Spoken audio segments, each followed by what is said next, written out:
Friends, இன்றைக்கி நம்ம ஒரு அற்புதமான செடியை பற்றி தெரிஞ்சுக்க போகிறோம். அது என்னென்னா ஆடாத்தோடை செடி. இதனுடைய இங்கிலீஷ் காமன் நேம்ஸ் என்ன சொல்கிறாங்கன்னா மலபார் நட், அப்புறம் அதத்தோடா, வசிகா. இந்த செடியில் நிறைய மருத்துவ நன்மைகள் இருக்குது. அதேமாதிரி இதனுடைய நெகட்டிவ்ஸும் இருக்குது. அதாவது யார் யார் எடுத்துக்கக்கூடாது, எந்தெந்த நேரத்தில் எடுத்துக்கக்கூடாது அப்படிங்கிறதெல்லாம் இந்த வீடியோவில் நான் சொல்லியிருக்கேன். அதனால் வீடியோவை ஸ்கிப் பண்ணாமல் பாருங்கள், கடைசி வரைக்கும் பாருங்கள். அப்போ தான் உங்களுக்கு புரியும். முக்கியமான விஷயம் என்னென்னா, இந்த செடியினுடைய நன்மையும் சொல்லியிருக்கேன், அதே மாதிரி தீமையும் சொல்லியிருக்கேன், ப்ரிகாஷன்ஸ். ஸோ அதனால் இந்த வீடியோ ஃபுல்லாக பாருங்கள். வாங்க அதை பற்றி தெரிஞ்சுக்கலாம்.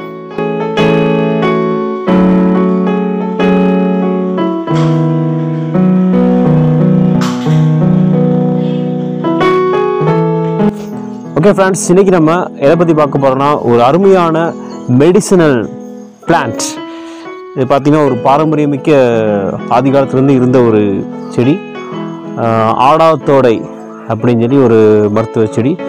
ஸோ இது பார்த்திங்கன்னா இதனுடைய இலைகள், அதே மாதிரி இதனுடைய தண்டுகள், பூக்கள் எல்லாமே, அதே மாதிரி இந்த பட்டைகள் எல்லாமே மருத்துவ குணங்கள் கொண்டது.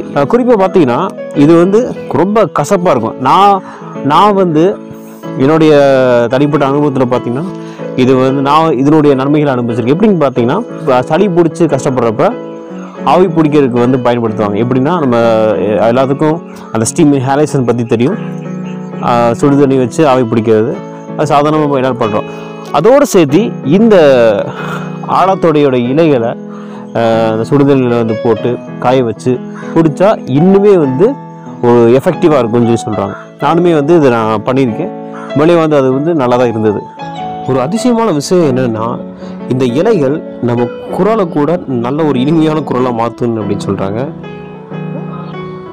தொண்டையில் உள்ள கிருமிகளை கூட அழிக்கிறதுக்கு இது நல்ல ஒரு மருந்தாக இருக்குது.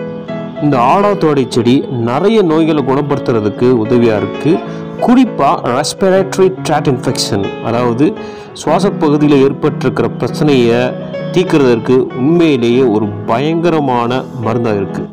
இந்த செடியில் வேசசைன் அப்படிங்கிற ஒரு முக்கியமான பார்ட் இருக்குது. அதுதான் ஆன்டி ஆக்சிடென்ட், ஆன்டி இன்ஃப்ளமேட்டரி, அப்புறம் ப்ராங்கோடிலேட்டரி ஆக்டிவிட்டீஸ்.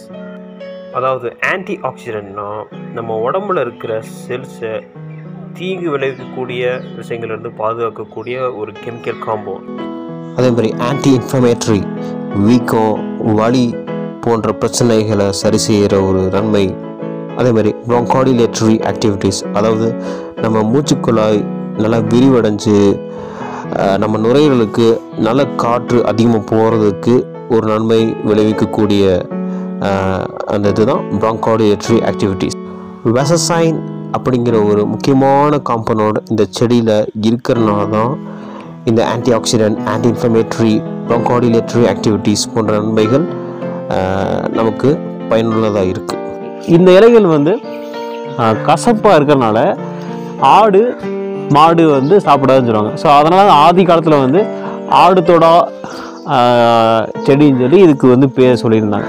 அது அப்படியே படிப்படியாக என்ன வந்துச்சு, ஆடாத்தோடை அப்படின்னு சொல்லி அந்த பேர் வந்துச்சுன்னு சொல்லி சொல்கிறாங்க. ஸோ அதனால் வந்து விவசாயிகள், ஃபார்மர்ஸ், தோட்டங்கள் வச்சுருக்கிறவங்க இந்த செடியை வந்து அந்த பார்டர்ஸில் அவங்க தோட்டத்துடைய எல்லைகளை வைப்பாங்களாமா. ஏன்னா வந்து ஆடு மாடு வந்து இந்த கசப்பான செடியை வந்து கசப்பான இலைகளை சாப்பிடாதில்ல. அதனால் வந்து அவங்க தோட்டத்தை பாதுகாக்கிறதுக்காக கூட இந்த ஆடாத்தோட இலையை வந்து அவங்க தோட்ட எல்லைகளை வைப்பாங்கன்னு சொல்லி சொல்கிறாங்க. பாஞ்சிட்டிஸ், அதாவது மார்பு சளி நோய் ஒருத்தவங்களுக்கு தீவிரமாக, அதாவது சிவியர் ஸ்டேஜுக்கு கொண்டு போகிறப்ப இந்த செடி உண்மையிலே ஒரு அருமையான குணமளிக்கக்கூடிய ஒரு செடியாக இருக்குது. அதாவது அன்ஃபெயிலிங் ரிலீஃப் தருது. சளி நமக்கு பிடிச்சிக்கிறப்ப ரொம்ப ரொம்ப கஷ்டமாக இருக்கும். அதுவும் இந்த சளி ரொம்ப கெட்டியாக நுரையீரல் பகுதியில் இருக்கிறப்ப உண்மையிலே நமக்கு ரொம்ப ரொம்ப சிரமமாக இருக்கும். ஆனால் இந்த செடி உண்மையிலேயே நமக்கு உதவியாக இருக்குது. எப்படின்னு பார்த்தீங்கன்னா, இந்த கெட்டியாக இருக்கிற சளியை இது வந்து தண்ணியாக மாற்றிடுது. குறிப்பாக நம்ம இந்த ஆவி பிடிக்கிற டைமில் இதை வந்து இலைகளை வந்து போட்டு பிடிக்கிறப்ப உண்மையிலேயே வந்து அந்த கெட்டி சளியை கரைச்சிட்டு வரக்கூடிய ஒரு நன்மை உண்மையிலேயே இதில் இருக்குது. நான் அந்த வீடியோ ஆரம்பத்தில் சொன்ன மாதிரி இதனுடைய நெகட்டிவ்ஸ் இருக்குது. அதாவது ப்ரிகாஷன்ஸ் தெரிஞ்சுக்கணும், முன்னெச்சரிக்கைகள் தெரிஞ்சுக்கணும்.